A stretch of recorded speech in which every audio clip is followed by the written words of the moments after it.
શરૂઆત રૂપિયાથી કરીએ તો શરૂઆતી કારોબારમાં ડોલર સામે રૂપિયો 4 પૈસા જેટલો મજબૂત થઈને 83.54 પ્રતિ ડોલરની સામે 83.50 પ્રતિ ડોલર ઉપર ખુલ્યો અને ત્યારબાદ આપણે 83.52ની આસપાસ રૂપિયામાં કારોબાર થતો જોઈ શકીએ છીએ. ડોલર ઇન્ડેક્સની વાત કરીએ તો ડોલર ઇન્ડેક્સમાં થોડી નરમાશ ઉપલા સ્તરેથી આવે છે. 106ની ઉપર આપણે જે ડોલર ઇન્ડેક્સને પહોંચતા જોયો છો 105.86 ઉપર હાલ આપણે જોઈ શકીએ છીએ. વધુ ચર્ચા કરીશું. આપણી સાથે જોડાયા છે ટ્રેડબુલ સિક્યોરિટીઝના ભાવિક પટેલ. ભાવિકજી, ગુડ મોર્નિંગ અને સ્વાગત છે આપનું CNBC બજાર પર. તો રૂપિયામાં આપણે જે રીતે જોઈ રહ્યા છે કે થોડી મજબૂતી આવી છે, ડોલર ઇન્ડેક્સમાં થોડી નરમાશ આવી છે, તો આપ કયા મુખ્ય કારણો જોઈ રહ્યા છો? જેરોમ પોવેલનું જે નિવેદન અહીંયા આગળથી આવતું દેખાઈ રહ્યું છે કે રેટ કટ થતાં વાર લાગી શકે અને એમની પ્રાથમિકતા જે છે એ મોંઘવારીને કાબૂમાં લાવવા પર જ રહેશે, એની ઇમ્પેક્ટ છે, કઈ રીતે આપ જોઈ રહ્યા છો? ગુડ મોર્નિંગ ઝરણાજી. જો આપણે ટ્યુઝડે જોઈએ તો સ્પોટ રેફરન્સમાં જે કરન્સી આપણે રૂપિયો હતો એ સૌથી લોએસ્ટ પોઈન્ટ એટલે ઓલ ટાઈમ લો ઉપર ક્લોઝ થઈ હતી. ગઈકાલે રજા હતી, બટ આજે આપણે જોઈએ તો ડોલર ઇન્ડેક્સમાં નરમાશ જોવા મળી છે. ઓલ્ધો આપણે જેમ કે ફેડ, તમે કીધું કે ફેડનો સ્ટેટમેન્ટ આવ્યો હતો કે હજી પણ એ લોકો જે ઇન્ફ્લેશન છે એ ધાર્યા જેટલું ઓછું નથી થતું, એટલે મે બી જે વ્યાજ દર છે એ મે બી હજી પણ થોડા હાઈ જે છે એ રાખી શકે છે અને યુઝ્યુઅલી એ ડોલર ઇન્ડેક્સ માટે સ્ટ્રોંગ હોય છે. અને આવા સ્ટેટમેન્ટ પાછળ આપણે જોઈએ તો ડોલર ઇન્ડેક્સમાં મજબૂતી જોવા મળે છે અને ટ્રેઝરી યીલ્ડમાં જોવા મળે છે. બટ આ વખતે એવું થયું છે કે ડોલર ઇન્ડેક્સ 106 થી પાછું નીચે આવ્યું છે અને આઈ થિંક એનું મુખ્ય કારણ છે કે અત્યારના જે મિડલ ઇસ્ટમાં જે તણાવ છે એ થોડુંક અત્યારનું ઓછું થયું છે. ઇઝરાયલ હવે ઈરાન પર રિટાલિએટ કરવાનું છે, ક્યારેક કરવાનું છે, મે બી ના કરી શકે. એટલે જે વોર પ્રીમિયમ આપણે બિલ્ડઅપ જોયું હતું ડોલર ઇન્ડેક્સમાં, કારણ કે એક સેફ હેવન કરન્સી જોવા મળે છે, તે થોડું ઇરોડ થઈ રહ્યું છે. તો એના લીધે જ આપણે જોયું કે આજે બીજા કરન્સીઝ જે છે એ મજબૂત ખુલ્યા છે અને રૂપિયો પણ આપણે જોઈએ તો થોડોક મજબૂત ખુલ્યો છે. બટ ઓલ તો અત્યારના રૂપિયાની વાત કરીએ તો આઈ થિંક હવે રૂપિયો ચાઇનીઝ જે કરન્સી યુઆન જે છે એની સાથે સાથે ચાલી રહ્યું છે કે જે લોકોની કરન્સી વીક થાય છે તો આપણી કરન્સી પણ RBI વીક કરવા દે છે, એટલે આપણે થોડુંક એક્સપોર્ટર ટુ કોમ્પિટિશન જે છે એ બની શકે. અને અત્યારના ચાઇનીઝ યુએન જોઈએ તો બહુ મોટી મજબૂતી દેખાઈ નથી રહી. એટલે આઈ થિંક આગળ જતા પણ મને લાગે છે કે રૂપિયો જે છે એ થોડીક વીકનેસ જે છે એ કન્ટિન્યુ રહી શકે છે. તો આજના દિવસમાં પણ 83.48ની આસપાસ આવે છે, તો હું બાયની જ રિકમેન્ડેશન કરીશ 83.60ના ટાર્ગેટથી અને 83.40નો સ્ટોપ લોસ રાખી શકાય છે. ઓકે, તો રૂપિયામાં વીકનેસ કન્ટિન્યુ થઈ શકે છે અને રૂપિયા માટે સલાહ જે છે બાય કરીને USD/INRને બાય કરવાની સલાહ બની રહી છે. તો 83.60ના ટાર્ગેટ માટે તમે ખરીદારી કરીને ચાલો, 83.40નો સ્ટોપ લોસ રાખવાનો રહેશે. તો આ સલાહ USD/INR પર બની રહી છે. હવે સોનાની વાત કરી લઈએ તો સોનામાં આજે પણ મજબૂતી યથાવત રહેતા સ્થાનિક બજારમાં ભાવ 72,545ના સ્તરની આસપાસ પહોંચતા દેખાયા. અત્યારે આપણે 72,581 સુધી પહોંચતી કિંમતોને જોઈ રહ્યા છે. કોમેક્સ ઉપર જો આપણે વાત કરીએ તો લગભગ 0.5%ની આસપાસની તેજી, 0.5% કરતાં ઉપરની તેજી બની છે અને 2,376ની આસપાસ આપણે કારોબાર થતા જોઈ શકીએ છીએ. કઈ રીતે ભાવિકજી તમે હવે સોનાને જોઈ રહ્યા છો? અહીંયા પણ આપણે જે રીતે વોર પ્રીમિયમની વાત કરીએ એની અસર આવતી હોય છે, તો એ ઘટી શકે છે, કઈ રીતે જોવું જોઈએ અને આપ સોના માટે કઈ રીતની સલાહ આપશો? સોનાની હજી પણ આપણે જોઈએ તો ઘણું જ સ્ટ્રેન્થ અંડરલાઇન ટોન છે અને કોઈ પણ નેગેટિવ ન્યૂઝ હોય છે તે છતાં પણ આપણે જોઈએ છે કે સોનામાં મેજર કરેક્શન નથી આવતું. જેમ કે મેં કીધું કે વોર પ્રીમિયમ છે થોડું ઇરોડ થયું છે, બટ તે છતાં પણ કોઈ મોટું કરેક્શન નથી આવ્યું. ટેકનિકલી આપણે સોનું જોઈએ તો ઘણું જ ઓવરબોટમાં છે, સ્ટ્રેચ થઈ ચૂક્યું છે, તો એના લીધે પણ કરેક્શન આવવું જોઈએ, બટ એ પણ નથી આવી રહ્યું. અને ગઈકાલે જે રીતે ફેડના સ્ટેટમેન્ટ આવ્યા છે તો હવે માર્કેટ ફરીથી ફેડના સ્ટેટમેન્ટ અને પોલિસી ઉપર સૌની નજર છે. અને એક બે સ્ટેટમેન્ટ તો એવા પણ આવ્યા છે કે મે બી હમણાં તો રેટ કટ નહીં કરી શકે. ઇનફેક્ટ જે પ્રોબેબિલિટી જે છે કે જૂનની રેટ કટની એ 14 થી 15% થઈ ગઈ છે, જે એક મહિના પહેલા 55% હતું. અને જેરેમી પોવેલે પણ સ્ટેટમેન્ટ આપ્યું છે કે અત્યારના જે ઇન્ફ્લેશનની ફાઇટ જે છે એ અત્યારના થોડુંક સ્ટોલ થઈ રહ્યું છે અને આગળ જતા મે બી રેટ્સ જે છે આમ જ રહી શકે છે. તો આ પણ એક સોના માટે નેગેટિવ ફેક્ટર છે, બટ એ છતાં પણ આપણે સોનું જોઈએ છે તો એકદમ સ્ટ્રોંગ બાયમાં દેખાઈ રહ્યું છે. એટલે આઈ થિંક કોઈ પણ ઘટાડો આવે તો ક્લિયરલી બાયની જ રણનીતિ રાખવી જોઈએ. કોઈ મેજર સેલ ઓફ દેખાઈ નથી રહ્યો. મે બી કોઈ સોના માટે પોઝિટિવ ન્યૂઝ આવે તો કરેક્શન જોવા મળી શકે છે, અધરવાઇઝ કોઈ પણ નેગેટિવ ન્યૂઝ આવે છે તો સોનું એને બાયપાસ કરીને અપ જ જોઈ રહ્યા છે. તો આઈ થિંક ટ્રેન્ડ સાથે જ આપણે ચાલવું જોઈએ અને ટ્રેન્ડ અત્યારના દેખાઈ રહ્યો છે કે સોનામાં તેજી જ છે. તો બાય ઓન ડિપ્સની સ્ટ્રેટેજી રાખવી જોઈએ. ખાસ કરીને સોનું જે મે કોન્ટ્રાક્ટ છે અરાઉન્ડ 70 to 600 ની આસપાસનું લોંગને જ રિકમેન્ડેશન આપીશ 73,000 ના ટાર્ગેટથી, અને સ્ટોપ લોસ રાખી શકાય 70 to 400 નું. ઓકે, તો સોના માટે અહીં આગળથી સલાહ જે છે દરેક ઘટાડે ખરીદી કરીને તમે ચાલી શકો છો. તો 73,000ના ટાર્ગેટ માટે તમે સોનું ખરીદીને ચાલો. સ્ટોપ લોસ 72,400નો રાખવાનો રહેશે. તો સોનામાં ખરીદારી તરફ રહેવાની સલાહ બની રહી છે. હવે ચાંદીની પણ વાત કરી લઈએ તો ચાંદીમાં પણ બેઝ મેટલ્સ તરફથી સપોર્ટ મળતા ઇન્ડસ્ટ્રીયલ માંગ વધવાથી કિંમતોને સપોર્ટ મળ્યો છે. જ્યાં સ્થાનિક બજારમાં ભાવ 83,591ના સ્તરની પાસે પહોંચ્યા છે, તો કોમેક્સ ઉપર પણ $0.5% જેવી મજબૂતી સાથે $28.43 ઉપર આપણે કારોબાર થતા જોઈ રહ્યા છે. ભાવિકજી, ચાંદીને કઈ રીતે જોવું જોઈએ? ચાંદીમાં હજી પોઝિટિવિટી સારી બનેલી દેખાઈ રહી છે. 83,500ની ઉપરના સ્તર આપણે MCX ઉપર જોઈ શકીએ છીએ અને કોમેક્સ પર 28ની ઉપર. તો ચાંદીમાં પણ બાઇંગ તરફ રહેવાની સલાહ રહેશે. આપનો કઈ રીતની view? Yes, definitely. I think ચાંદીમાં પણ બાઇંગની જ સલાહ રહેશે. ઇનફેક્ટ ચાંદી આપણે જોઈએ તો લેટલી પાર્ટીમાં આવી છે અને હજી પણ મને લાગે છે કે થોડુંક આઉટપરફોર્મ કરશે. એક રિપોર્ટના એવા સર આ વખતે જે ચાંદીની ડિમાન્ડ છે અને જે રીતે ચાંદીની ડિમાન્ડ અને સપ્લાય છે, તો કહી રહ્યો છે કે છેલ્લા 20 વર્ષમાં સૌથી વધારે ડેફિસિટ આવશે. કારણ કે અત્યારના હાલ જોઈએ તો ચાઇનાના આ વખતેના જે જીડીપીના ડેટા આવ્યા એ પણ સારા આવ્યા છે. 2 વીક પહેલા જે યુરોપમાં સૌથી મોટી ઇકોનોમી જર્મની છે, એના ઇન્ડસ્ટ્રીયલ પ્રોડક્શન પણ સારા છે. તો આઈ થિંક આગળ જતા એક્સપેક્ટેશન છે કે ઇન્ડસ્ટ્રીયલ થોડુંક એક્સપાન્શન થશે, તો ચાંદીની જે ડિમાન્ડ જે છે ખાસ કરીને સોલર સેલની ઈવીમાં એ વધી શકે છે, અને સપ્લાય આપણે જોઈએ તો લિમિટેડ છે. તો આના લીધે આઈ થિંક ચાંદી જે છે આઉટપરફોર્મ કરી શકે છે, અને એ દેખાઈ પણ રહ્યો છે કે જે ગોલ્ડ સિલ્વર રેશિયો આપણે અત્યારના 88 હતો 84 આવ્યો છે, અને હિસ્ટોરિકલી આપણે છેલ્લા 2 વર્ષમાં જોઈએ તો 70ની આસપાસ છે. એટલે હજી પણ ચાંદી માટે ઘણી રૂમ છે ગોલ્ડ સામે આઉટપરફોર્મ કરવાની. એટલે ચાંદીમાં પણ હું બાય ઓન ડિપ્સની સલાહ આપીશ. ઇન્ટ્રાડેની વાત કરીએ તો આઈ થિંક ઇન્ટ્રાડે 83,000ની આસપાસ હું વેઇટ કરીશ કરેક્શનનું. 83 આસપાસ આવે છે તો બાય રિકમેન્ડેશન છે 83,800ના ટાર્ગેટથી, અને નીચે સ્ટોપ લોસ રાખી શકાય 80 to 500નો. ઓકે, તો ચાંદી માટે અહીંયાથી આપણે આઉટ પરફોર્મન્સની આશા ચાંદી પાસેથી રાખી રહ્યા છે. તો ખરીદારી કરવાની સલાહ અહીંયા પણ ઘટાડે ખરીદી કરો. 83,000ની આસપાસ ચાંદી પહોંચે છે, તો ત્યાંથી ખરીદારી કરવાની સલાહ. ટાર્ગેટ 83,800ના અને 82,500નો સ્ટોપ લોસ રાખીને ચાલો. તો સોના ચાંદીમાં ઘટાડે ખરીદીની સલાહ તમારે માટે બની રહી છે. અને આ સાથે જ કોમોડિટી લાઈવમાં સમય થઈ રહ્યો છે બ્રેક લેવાનો. લઈશું બ્રેક, અને બ્રેક બાદ અન્ય કોમોડિટીઝની ચર્ચા સાથે આ શોમાં આગળ વધીશું.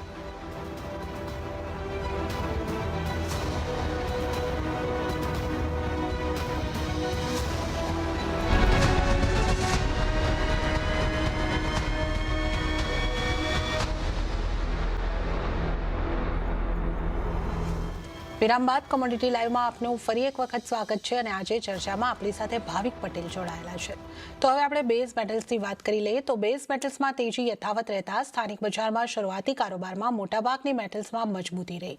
તો વૈશ્વિક બજારમાં કોપરમાં 14 મહિનાના ઉપલા સ્તર પર કારોબાર યથાવત છે. ઉલ્લેખનીય છે કે 2024માં હાલ સુધીમાં કોપરની કિંમતોમાં આશરે 12%નો વધારો નોંધાયો. તો એલ્યુમિનિયમમાં પણ 22 મહિનાના ઉપલા સ્તરની પાસે કિંમતો પહોંચતી દેખાય છે. અહીંયા રશિયા અને ધાતુઓ પરના પ્રતિબંધની જે વાત છે એને કારણે એલ્યુમિનિયમની કિંમતોને સપોર્ટ મળી રહ્યો છે. સ્થાનિક બજારમાં પણ આપણે લગભગ 5% મજબૂતી સાથે કારોબાર થતો જોઈ શકીએ છીએ, ખાસ કરીને કોપર અને એલ્યુમિનિયમની જો વાત કરીએ તો. ભાવિકજી, મેટલ્સને તમે કઈ રીતે જોઈ રહ્યા છો? કોપર અને એલ્યુમિનિયમમાં આપણે અત્યાર સુધી સારી તેજી જોઈ રહ્યા છે. લગભગ 14 મહિનાના ઉપલા સ્તરોની આસપાસ કોપર લગભગ સ્ટેબલી આપણને કારોબાર કરતી દેખાઈ રહી છે, અને એલ્યુમિનિયમમાં પણ સારી મજબૂતી આવી છે. તો આપ મેટલ્સને કઈ રીતે જોઈ રહ્યા છો? લાસ્ટ વીક આપણે જોઈએ તો ઓલરેડી બેઝ મેટલ્સમાં સારી એવી તેજી જોવા મળી હતી, અને એક અસર એ પણ હતી કે ઘણી બધી કોપરના પ્રોડ્યુસર્સ હતા, સ્મેલ્ટર્સ જે હતા, એ લોકોએ પ્રોડક્શન કટ કર્યું હતું, એટલે સપ્લાય થોડુંક ઓછું થયું હતું. અને જે રીતે ડિમાન્ડ વધી રહી છે ચાઇના તરફથી, જે સારા ડેટા આવ્યા છે એના લીધે કરેલી જોવા મળી હતી. અને પ્લસ આ વીકમાં આપણે જોઈએ તો જે એટલે યુએસ યુકે જે છે કે રશિયા તરફથી મેટલ્સ આવી રહી છે, ખાસ કરીને એલ્યુમિનિયમ છે, કોપર છે અને લેડ જે છે, એ હવે નવા કોન્ટ્રાક્ટ્સ એલએમઈ પર નહીં મૂકવામાં આવે. તો એના લીધે પણ આપણે જોઈ રહ્યા છે કે જે લાસ્ટ વીકની જે તેજી છે એને થોડુંક ઓર બૂસ્ટઅપ મળ્યું છે, ખાસ કરીને એલ્યુમિનિયમમાં. કારણ કે જે રશિયાની કંપની રુસલ જે છે એ નિયરલી આખા વર્લ્ડનું આપણે જોઈએ તો 30% જે એલ્યુમિનિયમ છે એ પ્રોડ્યુસ કરે છે. એટલે આગળ જતા ઓફકોર્સ પ્રાઇસીસમાં અફેક્ટ થવાનું છે અને તેજી આપણે જે જોઈ રહ્યા છે એ કન્ટિન્યુ થઈ શકે છે. હાલ અત્યારના પણ ઇકોનોમીના ડેટા જોઈએ કોઈ નેગેટિવ નથી. મે બી સ્પોરેડિક કરેક્શન આવી શકે છે ઇન્ટ્રાડે પ્રોફિટ બુકિંગનું, બટ ઓવરઓલ ટ્રેન્ડ હજી પણ મને પોઝિટિવ જ દેખાઈ રહ્યો છે. અને આજે આપણે જોઈએ તો થોડુંક ડોલર ઇન્ડેક્સમાં પણ નરમાશ છે, જે અગેન બેઝ મેટલ્સ માટે થોડુંક પોઝિટિવ છે. I think lightly buy on ડિપ્સની સ્ટ્રેટેજી રાખવી જોઈએ. કોપરની વાત કરીએ તો 830ની આસપાસ બાય કરી શકાય છે 835ના ટાર્ગેટથી, અને સ્ટોપ લોસ રાખી શકાય છે 826નું. એલ્યુમિનિયમમાં પણ આપણે જોઈએ તો એલ્યુમિનિયમમાં પણ 233ની આસપાસ હું લોંગની રિકમેન્ડેશન આપીશ 236ના ટાર્ગેટથી, અને સ્ટોપ લોસ રાખી શકાય 231.50નું. એલ્યુમિનિયમ અને કોપર બેમાં બાય ઓન ડિપ્સની સ્ટ્રેટેજી રાખવી જોઈએ.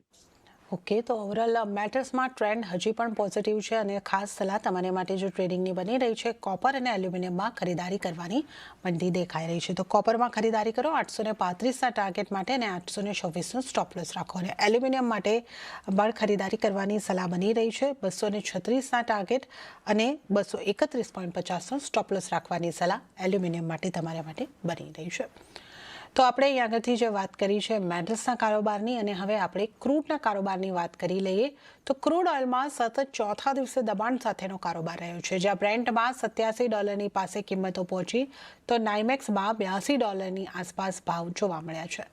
અમેરિકામાં અનુમાન કરતાં વધુ ઇન્વેન્ટરી વધવાથી અને ઇઝરાયલ ઈરાન વચ્ચે યુદ્ધની સ્થિતિ હળવી થવાના સમાચારોને કારણે ક્રૂડની કિંમતોની ઉપર દબાણ બનતું દેખાયું છે. અત્યારે આપણે જોઈએ બ્રેન્ટ અને નાઇમેક્સમાં થોડા લીલા નિશાનની અંદર કારોબાર થતો દેખાઈ રહ્યો છે.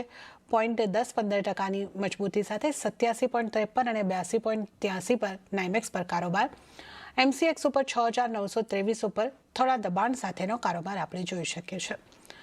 ભાવિકજી, ક્રૂડને તમે કઈ રીતે જોઈ રહ્યા છો? કારણ કે જે રીતે આ જીઓપોલિટિકલ ટેન્શન્સ બની રહ્યા છે, અનિશ્ચિતતા છે કે આગળ હવે આ વણસશે કે પછી જે રીતે આપણે એના આગળથી વાત કરી કે હવે આ યુદ્ધ થોડું હળવું થતું આપણને લાગી રહ્યું છે, એની વચ્ચે વોલેટાઇલ કારોબાર અને 3% જેવું ક્રૂડની અંદર ઘટાડો આવી ચૂક્યો છે. તો કઈ રીતે આપની સલાહ રહેશે ક્રૂડ માટે? માર્કેટ કેટલું ફિકલ છે. લાસ્ટ વીક આપણે જોયું તો લાસ્ટ વીક જ્યારે 91-92 સુધીનું જે લેવલ જઈ રહ્યા હતા, એના પછી લોકોને એક્સપેક્ટેશન હતો કે $100 પણ આવશે, કારણ કે ઈરાન તરફથી રિટાલિયન્ટ સ્ટ્રાઇકની એક્સપેક્ટેશન હતી.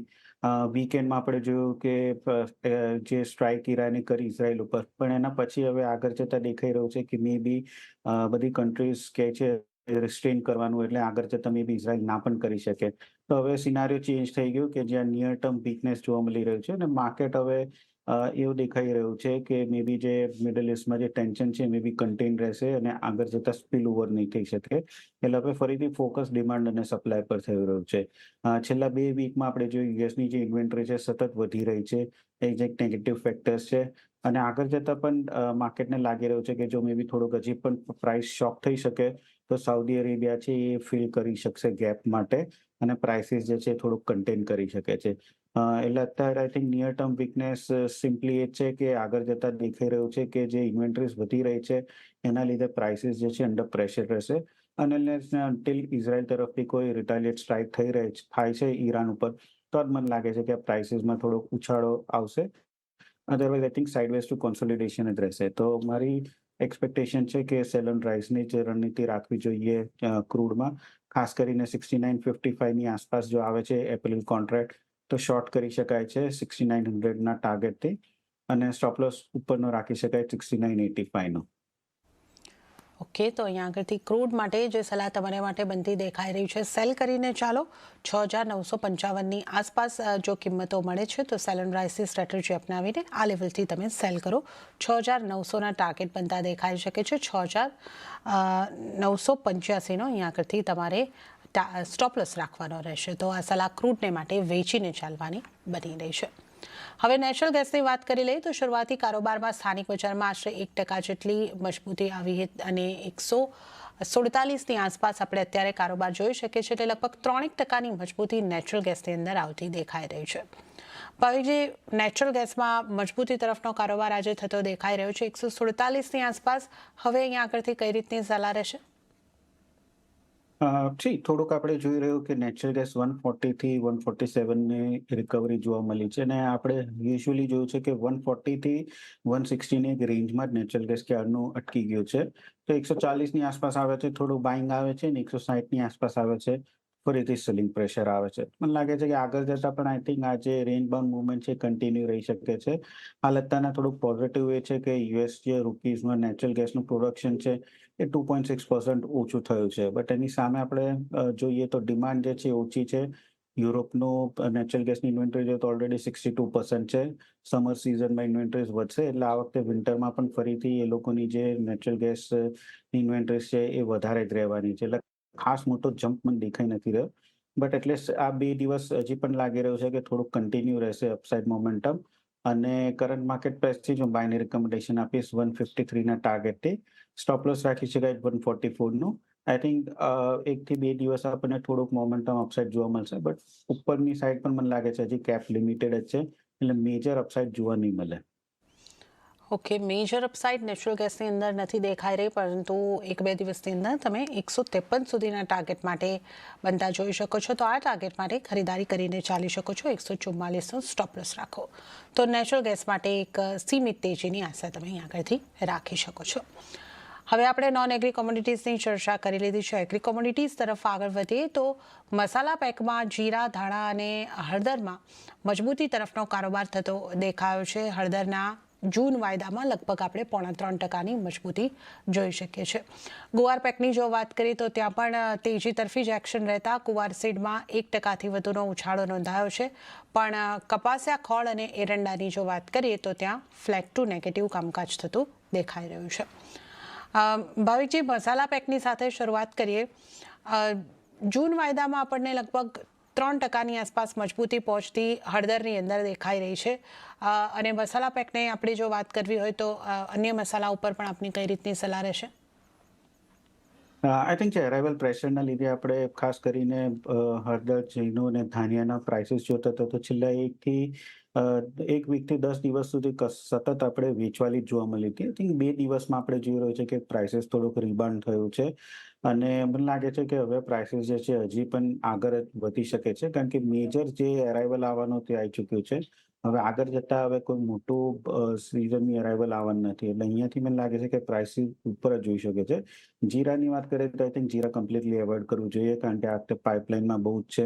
એટલે જીરામાં મને બહુ મોટી તેજી નથી દેખાઈ રહી. હળદર અને ધાન્યામાં અત્યારના જે રીતે હળદરની ગઈકાલની 2 દિવસની મૂવમેન્ટ જોવા મળી છે તો મને લાગે છે કે આઈ થિંક ધાણા થોડુંક કેચઅપ કરી શકે છે. તો ધાણા ખાસ કરીને મારી આજની દિવસની ટોપ પિક રહેશે કે 7600ની આસપાસ આવે છે તો બાય કરી શકાય 7700ના ટાર્ગેટથી અને સ્ટોપ લોસ રાખી શકાય 7560નું. અને હળદરની વાત કરીએ તો આઈ થિંક હળદરમાં થોડુંક હજી કરેક્શન આવે તો જ હું બાય કરીશ કારણ કે 2 દિવસ ઓલરેડી બહુ તેજી આવી ચૂકી છે. તો હળદરમાં 17500ની આસપાસનું વેઇટ કરીશું. ત્યાં આવશે તો 18000ના ટાર્ગેટથી બાય કરી શકાય છે અને સ્ટોપ લોસ રાખી શકાય 17100નો. તો હળદર અને ધાણા બેમાં બાયની જ રિકમેન્ડેશન છે. ઓકે, તો જીરાને અવોઇડ કરો અને હળદર, ધાણામાં અહીં આગળથી ખરીદીની સલામતી દેખાઈ રહી છે. ધાણામાં 7600ની આસપાસ ખરીદી કરો. 7700નો ટાર્ગેટ, 7560ના સ્ટોપ લોસ તમારે અહીં આગળથી રાખવાના રહેશે. અને હળદર માટે જે તમારે માટે સલામતી દેખાઈ રહી છે, ઘટાડે ખરીદી કરીને ચાલવાની છે. હળદરમાં 17500ની આસપાસ, 18000નો ટાર્ગેટ, 17100ના સ્ટોપ લોસ રાખીને ચાલો. તો આ મસાલા પેકની વાત કરી. કુવાર પેકમાં પણ આજે થોડી મજબૂતી તરફનો માહોલ બની રહ્યો છે. કુવાર પેક માટે આપની કઈ રીતની સલાહ રહેશે? આઈ થિંક 15-20 દિવસ પહેલા પણ મેં કીધી હતી કે 15th એપ્રિલ જે છે એના પછી દેખાઈ રહ્યું છે કે તેજી જોવા મળી શકે છે અને હવે જોઈ રહ્યા છે કે તેજી સતત વધી રહી છે. આઈ થિંક ફાઇનલી જે એક્સપેક્ટેશન હતી તેજીની હવે થઈ રહી છે. તો મને લાગે છે કે આ જે ગુવાર પેકમાં તેજી છે કન્ટિન્યુ રહી શકે છે. ખાસ કરીને ગુવાર સીડની વાત કરીએ તો મે કોન્ટ્રાક્ટ મને લાગે છે 5600 સુધી આવી શકે છે. પછી 5600 ઉપર જવા માટે થોડુંક આઈ થિંક હર્ડલ રહી શકે છે. અને એ જોવા માટે થોડુંક વધારે 1 થી 2 દિવસ જો ઉપર સસ્ટેન થાય તો જ મને લાગે તેજી થઈ શકે છે. બટ હજી પણ બાય એન્ડ ડિપ્સની સ્ટ્રેટેજી રાખવી જોઈએ. કોઈ શોર્ટ સેલિંગ દેખાઈ નથી રહ્યું. તો ગુવાર સીડમાં 5510ની આસપાસ બાયની રિકમેન્ડેશન છે 5600ના ટાર્ગેટથી અને સ્ટોપ લોસ રાખી શકાય 5460નો. સેમ બે ગુવાર ગમની પણ વાત કરીએ તો 11,300 સુધીનું ટાર્ગેટ પણ દેખાઈ રહ્યો છે. તો 11,000ની આસપાસ બાય કરી શકાય છે 11,300ના ટાર્ગેટથી, અને નીચે સ્ટોપ લોસ રાખી શકાય 10,900નો. તો બે ગુવાર પેકમાં બાયની રિકમેન્ડેશન છે.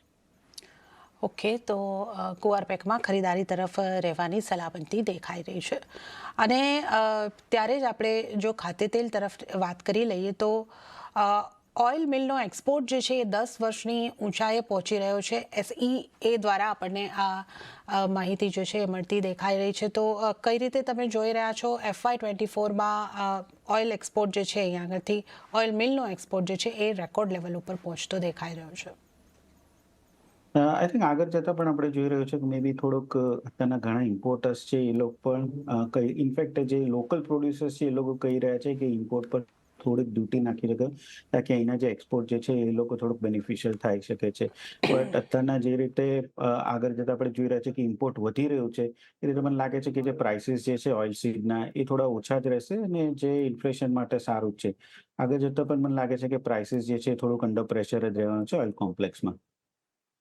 ઓકે, તો ઓઇલ કોમ્પ્લેક્સમાં આપણે પ્રાઇઝીસ થોડા અંડર પ્રેશર રહેતા જોઈ શકીએ છીએ. તો આપણે સમગ્ર ચર્ચા અહીંયા આગળથી કરી છે. અને ભાવિકજી, આપનો ખૂબ ખૂબ આભાર. આપ અમારી સાથે આ શો પર જોડાયા અને તમામ કોમોડિટીઝ અંગે ચર્ચા કરી. આપનો આભાર. અને આ સાથે જ કોમોડિટી લાઈવમાં પણ હાલ પૂરતું આટલું જ. મને પણ આપશો રજા, પરંતુ જતાં જતાં આપને એક વખત યાદ કરાવી દઉં કે CNBC આવાઝ લઈને આવ્યું છે પ્રથમવાર એક અનોખો પ્રયોગ. વિશ્વના અને ભારતના માર્કેટ એક્સપર્ટ દ્વારા હવે શીખો કોમોડિટી ટ્રેડિંગ. આ સેમિનારમાં વરિષ્ઠોનું માર્ગદર્શન, નવા માર્કેટના ડાયનામિક્સ, કોમોડિટી ડેરિવેટિવ અને સિઝનલ ટ્રેડિંગ વિશે વાત કરવામાં આવશે.